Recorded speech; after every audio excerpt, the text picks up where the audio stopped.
Good afternoon. I'm Maricel Halili. This is One News Now. Joint Task Force Commander Guillermo Eleazar went around Metro Manila as well as Mega Manila today to ensure that the public is observing the proper health and safety protocols. To give us more updates on this, Jenny Dongon is joining us live from Mandaluyong. Jenny, which places did Eleazar visit today? Maricel, Police Lieutenant General Guillermo Eleazar first stop was at the checkpoint on the boundary of NCR and the province of Rizal. The checkpoint was packed with cars, the line stretching as far back as a kilometer. They all came from Rizal, which is now under GCQ.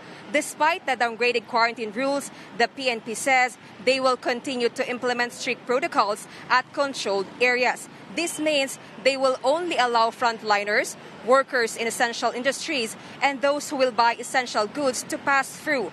Some visitors, however, tried to reason out with the police.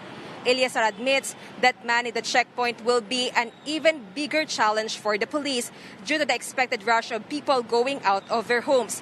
But Eleazar insists they will not tolerate violators. The task force commander also dropped by malls to make sure social distancing is being implemented. According to mall owners, from the usual 30,000 customers, they will only let in 3,250. Once that number is being reached, nobody will be allowed to go in. Takeout policy is also being implemented in restaurants inside the building. Clothing shops have also opened, but only 5 people at a time can get in.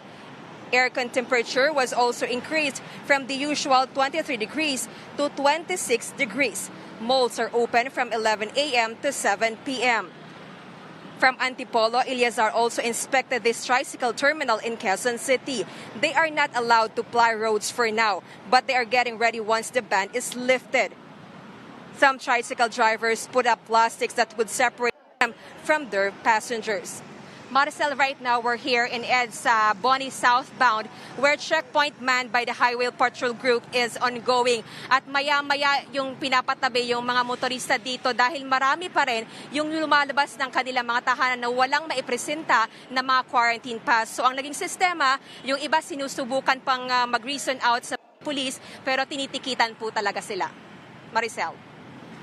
Jenny, you mentioned earlier that from the usual 30,000 customers, nasa 3,200 na lamang yung papayagan na makapasok sa loob. So paano masisiguro ng mga mall owners na hindi lalagpas dun sa bilang na yan, yung dami ng mga makakapasok sa loob ng mall? Before kasi Maricel, ang mga malls ay maraming entry at saka exit points. So ang ginawa nila para ma-secure na 3,250 yung amount na o bilang na yan ay maipatupad nila isang entrance na lamang at isang exit points. So doon pa lamang sa entrance, pinapatupad na nila yung social distancing, isa-isang pinapasok at isa-isang binibilang. Maricel. And you also mentioned earlier na from 23 gagawin na nilang 26 degrees yung temperatura sa loob ng mall. Bakit? Ano yung logic behind that? Bakit kailangan taasan yung temperature?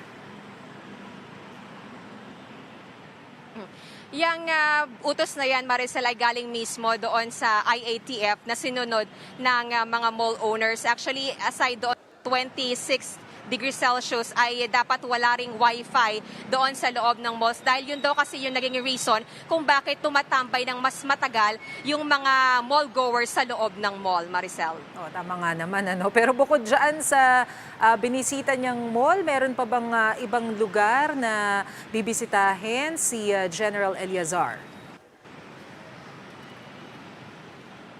Yes, Maricel, aside doon sa mall, may mga department store din siyang binisita. Natapos na yan around 1 p.m. today. Pero sinasabi ni JTF Commander na tuloy-tuloy silang mag-iikot dahil nga itong mga motorista na at mga kababayan natin ay nagiging kampante na dahil sinasabi nga under modified ECQ na itong Metro Manila at GCQ naman. Pero hindi daw ibig sabihin nun na magiging maluwag na sa checkpoint ang mga kapulisan, Maricel. Jenny, what's happening behind you? Bakit parang ang dami nung mga sasakyan at motorista na nakikita namin dyan sa likuran mo? Actually, ongoing yung checkpoint ng Highway Patrol Group dito sa Boni southbound mismo.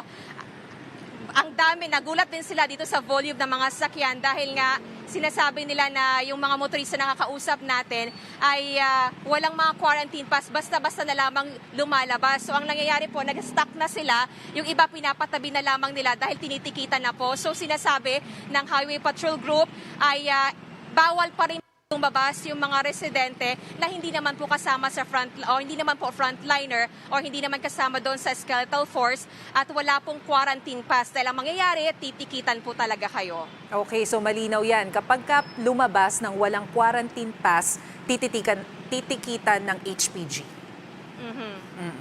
All right, thank you. That was Jenny Dongon reporting live from Mandaluyong. Here are some of the day's biggest stories. The DILG has finally approved tricycle operations in Pasig City starting today or Monday. They'll only be allowed to carry one passenger though. They can only operate between 5 a.m. and 12 midnight.